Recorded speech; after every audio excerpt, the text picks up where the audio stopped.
A violent storm sweeps through the city, rain pouring relentlessly. The streets are empty, the night eerily silent except for the howling wind. A sleek black car speeds through the darkness, its headlights cutting through the sheets of rain. Inside, John grips the wheel, his jaw tight, his mind racing with thoughts of his chaotic life. As he drives, his headlights illuminate a haunting scene. A woman crouched under a flickering streetlight, struggling to shield a small child from the rain. Her soaked, tattered clothes cling to her, and her trembling arms pull the boy closer to her chest. John slows down, his gaze fixed on them, but his hand hovers over the accelerator. The child suddenly collapses into the woman's arms. John's car screeches to a halt. Rain pounds against the roof, the sound deafening in the silence that follows. He sits frozen, gripping the wheel, staring into the rearview mirror. His breathing quickens as the woman's panicked cries echo through the storm. His instincts tell him to drive away. It's none of his business. But something about the scene holds him captive. The camera zooms in on John's conflicted face. "What's wrong with me?" he mutters, slamming his fist on the steering wheel. The woman's cries grow louder, piercing through the storm. Finally, with a deep breath, John throws open the door. Rain pelts his expensive suit as he approaches cautiously. "What's going on?" he demands, his tone sharp but uncertain. "Please, Aki, my son," the woman sobs, her voice trembling. She cradles the lifeless child in her arms, her face pale with desperation. John hesitates, his eyes darting between the boy and the woman. The camera lingers on the child's pale face and John's tense expression. His hesitation is palpable, the weight of the moment pressing down on him. Then, without a word, he kneels down and lifts the boy into his arms, motioning the woman toward his car. As the rain falls harder, John carries the child to his car, his mind racing with unanswered questions. The storm showed no signs of letting up. Rain pounded against the windshield of John's car as he navigated the winding road toward his home. The wipers fought to keep the view clear, but the relentless downpour blurred everything. In the passenger seat, Emily sat stiffly, cradling her unconscious son, Sam, in her arms. The soft rise and fall of his chest was the only reassurance that he was still breathing. John glanced at the pair from the corner of his eye. Emily's soaked clothes clung to her frail frame, and her disheveled hair dripped water onto the car seat. She looked like a ghost of someone who had once been full of life. His gaze shifted to Sam, whose pale face was partially obscured by the blanket John had hastily thrown over him. The boy looked fragile, almost too small for his age. Something about the child gnawed at John's thoughts, but he couldn't quite place it. "You should take him to a hospital," Emily murmured, breaking the heavy silence. Her voice was shaky, barely audible over the sound of the rain. John tightened his grip on the steering wheel, his knuckles turning white. "The hospital's too far, and he needs warmth now," he replied curtly. "My house is closer." Emily hesitated, her eyes darting toward the window. She didn't trust this man, but she had no choice. "Thank you," she whispered, though the words felt foreign on her tongue. The car pulled into a large circular driveway illuminated by soft, glowing lights. John killed the engine and stepped out, the rain immediately soaking his suit. Without a word, he opened the passenger door and gestured for Emily to follow. She hesitated, clutching Sam tightly before stepping into the storm. The mansion loomed ahead, its grand facade intimidating against the dark, stormy backdrop. Emily couldn't help but feel out of place. She'd never stepped foot in a home so large. The marble steps leading to the front door gleamed even in the dim light, and the massive oak doors stood like sentinels, guarding the wealth within. John pushed the doors open and stepped inside, his polished shoes clicking against the tiled floor. Emily followed hesitantly, her footsteps muffled by the thick carpet as she entered the house. The warmth hit her immediately, a stark contrast to the cold rain outside. Chandeliers hung from the high ceilings, casting a soft glow over the room. Everything about the place screamed wealth and power. "Lay him here," John said, pointing to the large leather couch in the center of the room. He grabbed a blanket from a nearby armchair and draped it over Sam. Emily knelt beside the boy, brushing the wet hair from his forehead. John disappeared briefly, returning with a towel and a steaming mug of tea. He handed the towel to Emily without a word. She took it cautiously, drying Sam's face before wrapping it around herself. The warmth of the tea was tempting, but she didn't reach for it. What happened? John asked, his tone sharp. He stood a few feet away, his hands stuffed into his pockets, watching them closely. Emily hesitated, her gaze fixed on Sam. He wasn't feeling well, she said finally. The rain made it worse. That's not what I meant, John replied, narrowing his eyes. How did you end up like this? On the street, in this storm? Her grip on Sam tightened, her shoulders stiffening. It's a long story, she muttered. I've got time, John said flatly, crossing his arms. His expression was unreadable, but there was an edge to his voice that made Emily uneasy. Sam stirred slightly, drawing their attention. His eyes fluttered open, and he looked around groggily. Where am I? He asked, his voice weak. You're safe, Emily said softly, smoothing his hair. She forced a small smile, though her eyes were filled with worry. Sam's gaze shifted to John, who was watching him intently. Who's that? The boy asked, his tone curious but tired. I'm the guy who brought you here, John said simply. He handed the boy a glass of water. Drink this. You'll feel better. Sam took the glass with trembling hand and sipped slowly. John couldn't help but notice the way the boy held the glass. It was the same way he did, with his thumb pressed firmly against the side. It was an odd detail, but it stuck in his mind. As Sam began to regain his strength, he glanced around the room, his eyes wide with wonder. This place is huge, he said, his voice barely above a whisper. John smirked faintly. It's just a house. Sam looked up at him, his expression serious. It's more than a house. It's like a castle. Emily's lips tightened, and she reached out to touch Sam's arm. Don't say things like that, she whispered, but the boy ignored her. John crouched down to meet Sam's gaze. Do you like castles? He asked, his tone softer now. Sam nodded enthusiastically, his face lighting up despite his exhaustion. I love them. I used to read about them in books. He paused, glancing at his mother nervously. Before, John tilted his head slightly, curiosity flickering in his eyes. Before what? Sam, Emily interrupted sharply, her voice trembling. That's enough. The boy fell silent, his eyes dropping to the floor. John straightened, his gaze shifting between the two. There was something they weren't telling him, something important. The tension in the room grew palpable. John cleared his throat, breaking the silence. Where's his father? He asked bluntly. Emily froze, her fingers tightening around the edge of the blanket. He's not around, she said finally, her voice barely audible.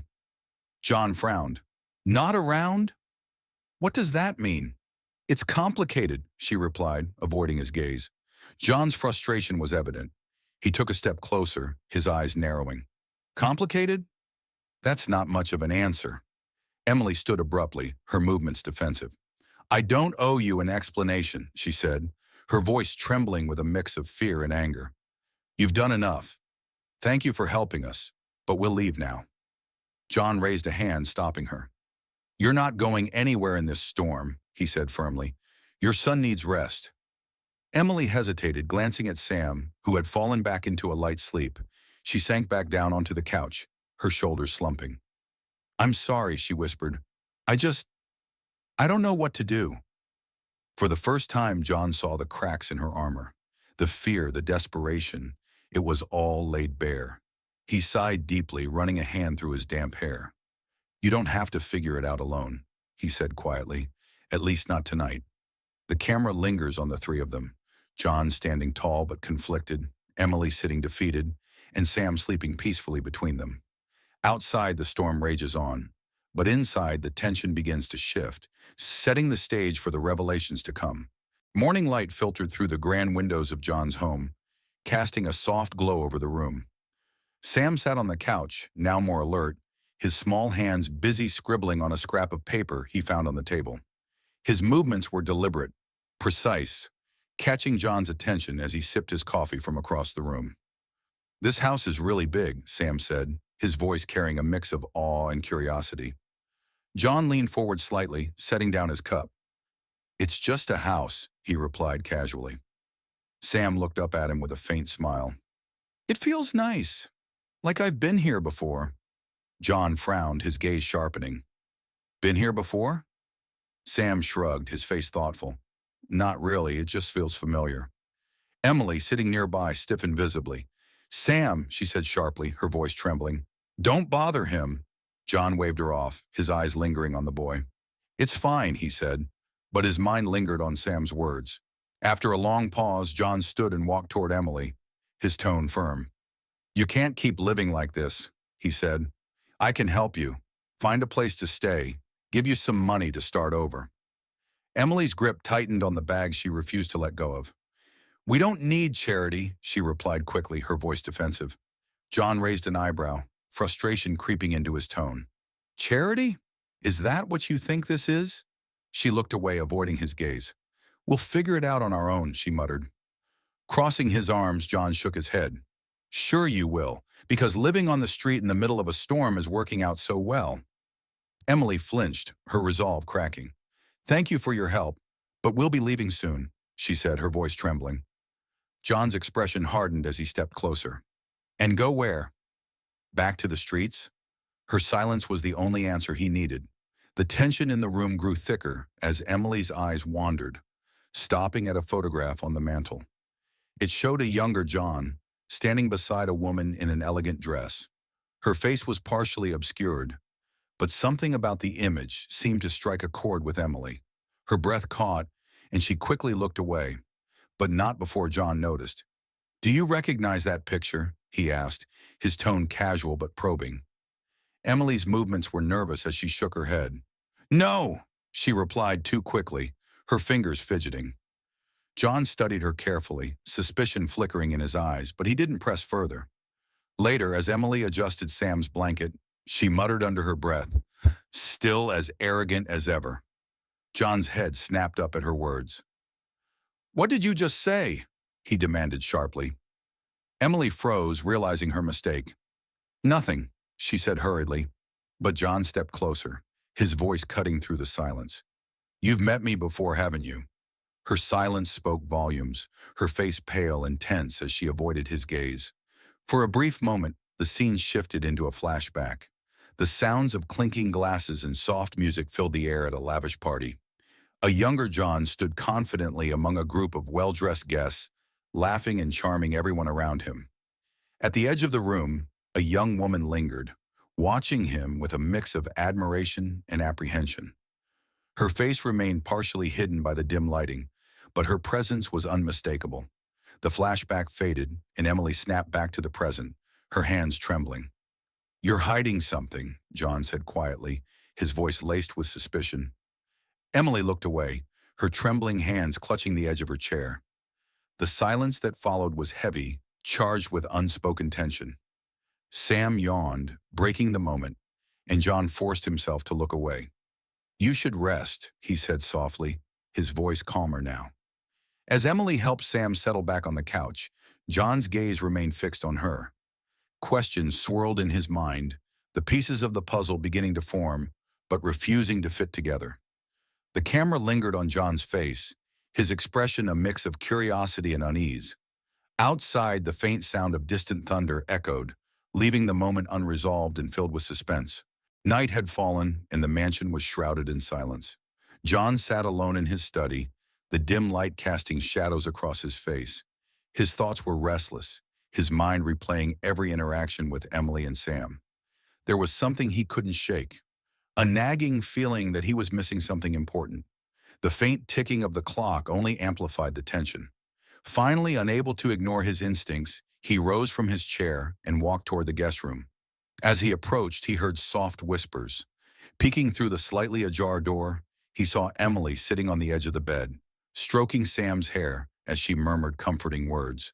Her voice was tender, but there was a weight in her tone, a sadness that struck John. He stepped back, unsure why the scene affected him so deeply. Just as he turned to leave, his eyes fell on Emily's worn leather bag resting on the nearby chair. The bag seemed to call out to him. His hand hovered over it, his conscience battling his curiosity. Finally, he opened it, carefully sifting through its contents.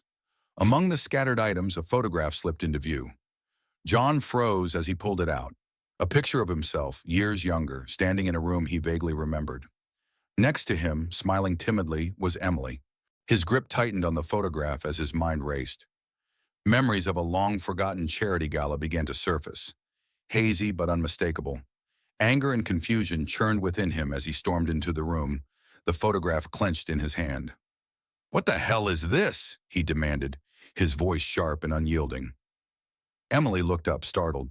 Her face turned pale as she saw the picture in his hand. "Where did you get that?" she stammered, rising to her feet. John's eyes narrowed.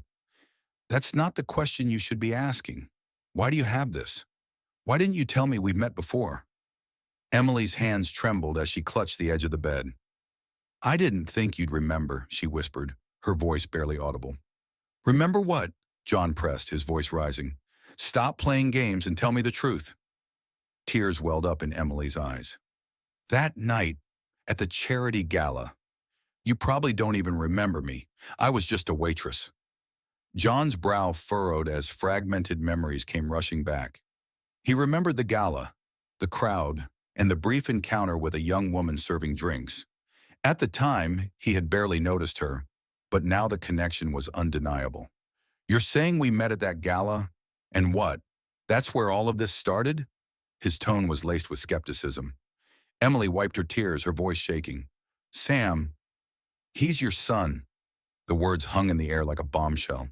John took a step back, shaking his head. "Number, that's not possible." Emily's tears fell freely now. "It's true. That night, you were kind to me. You made me feel seen, important, even if it was just for a moment. But things went further than they should have." John stared at her, his expression hardening. "This is insane. You're lying. You're trying to use this to get money out of me." Emily's face crumpled, but she stood her ground. "I'm not lying. Why do you think I've been so scared this whole time? Why do you think I didn't want to tell you?" John's voice rose with anger. "Because you knew this would sound ridiculous. Do you even have proof?" Emily's hands shook as she reached for the bag. She pulled out an envelope, her voice trembling as she said, "Here. If you need proof, take it." John grabbed the envelope, his fingers tearing it open. Inside was a birth certificate. His eyes scanned the document, stopping at the date of birth. It matched perfectly with the gala. The father's name was blank, but the details were damning. Alongside the certificate was a letter written in Emily's handwriting, detailing everything she had been too afraid to say aloud. But it was the photograph tucked at the bottom of the envelope that delivered the final blow. A baby picture of Sam, his features uncannily similar to John's own. For a long moment, John said nothing. He stared at the photograph, his mind racing with disbelief and anger. "Why didn't you tell me?" he finally asked, his voice quieter now, almost broken. Emily looked down, her voice heavy with regret. "I didn't think you'd care. You were so distant, so unreachable. And when I found out I was pregnant, I didn't have the courage to face you." "You should have told me," John said, his tone a mixture of anger and sorrow. "I was scared," Emily replied, her voice cracking. "I didn't know how you'd react, and I didn't want to risk you rejecting him, or me." John's gaze shifted to Sam, who lay asleep on the bed, unaware of the storm raging around him. For the first time, John noticed the little things he had ignored before. The way Sam tilted his head when he was curious, the way his hands moved when he talked. It was all there, staring him in the face. The resemblance was undeniable. John sank into a chair, the photograph still in his hand. The weight of the truth pressed down on him, leaving him speechless. Emily watched him, her tears falling silently. The tension in the room was thick, the silence broken only by the sound of the clock ticking in the background. Finally, John looked up at her, his voice trembling. "What am I supposed to do with this? How do I even begin to process this?" Emily stepped closer, her voice soft but firm. "You don't have to decide anything right now, but Sam deserves to know you. He deserves to have his father." John's eyes returned to Sam, his expression a mix of guilt, anger, and something else. An emotion he hadn't felt in years. The boy stirred slightly, mumbling in his sleep, and John felt his chest tighten. The camera lingers on John's face as he looks at the boy, the weight of his decision clear. Outside, the storm begins to pick up again, the wind howling as thunder rumbles in the distance. The storm had passed, leaving a calm, quiet morning in its wake. John sat in the living room, the faint light filtering through the large windows illuminating his face. In his hands, he held a photograph of Sam as a baby, the resemblance undeniable. His thoughts were heavy, the weight of his past choices pressing down on him. For years, he had built his life around wealth and success, shutting out everything else. Now he realized the cost of his arrogance. His choices had forced Emily to raise Sam alone, carrying the burden he should have shared. A deep pang of guilt settled in his chest as he replayed Emily's words in his mind. I didn't want to risk you rejecting him or me. John exhaled deeply, running a hand through his hair. He had spent so long focused on himself, he hadn't stopped to consider the lives he'd touched and the ones he had hurt. Rising from his chair, John walked to the room where Emily and Sam were resting. He stood at the door, hesitating for a moment as he watched them. Emily was seated beside Sam, her hand resting gently on his shoulder as he slept. Her face looked tired, but there was a quiet strength about her. She had carried so much, and she had done it alone. Clearing his throat softly, John caught Emily's attention. She looked up, her eyes meeting his, guarded but curious. Can we talk? He asked, his voice low and sincere. Emily hesitated but nodded, rising carefully so as not to wake Sam. She followed John into the living room, where he gestured for her to sit. For a moment, neither of them spoke. The silence between them felt heavy, but John knew he had to break it. I've been thinking, he began, his voice tinged with regret, about everything you said, about Sam, and about me. He paused, struggling to find the right words. I've spent so many years focused on my career, my money, my image. I didn't realize how much damage I caused along the way. Emily's expression softened, but she stayed quiet, letting him continue. I don't know how to fix this, John admitted, his voice trembling slightly. But I want to try. I want to be there for Sam, for both of you. Tears welled up in Emily's eyes as she listened. She had spent years imagining what this moment might feel like, but hearing the sincerity in John's voice made it real in a way she hadn't expected. I'm sorry, John said, his voice breaking. I'm sorry for not being there, for not knowing. You deserved better. Sam deserved better. Emily wiped her tears, her voice steady despite the emotion in her eyes. I didn't tell you because I didn't think you'd care.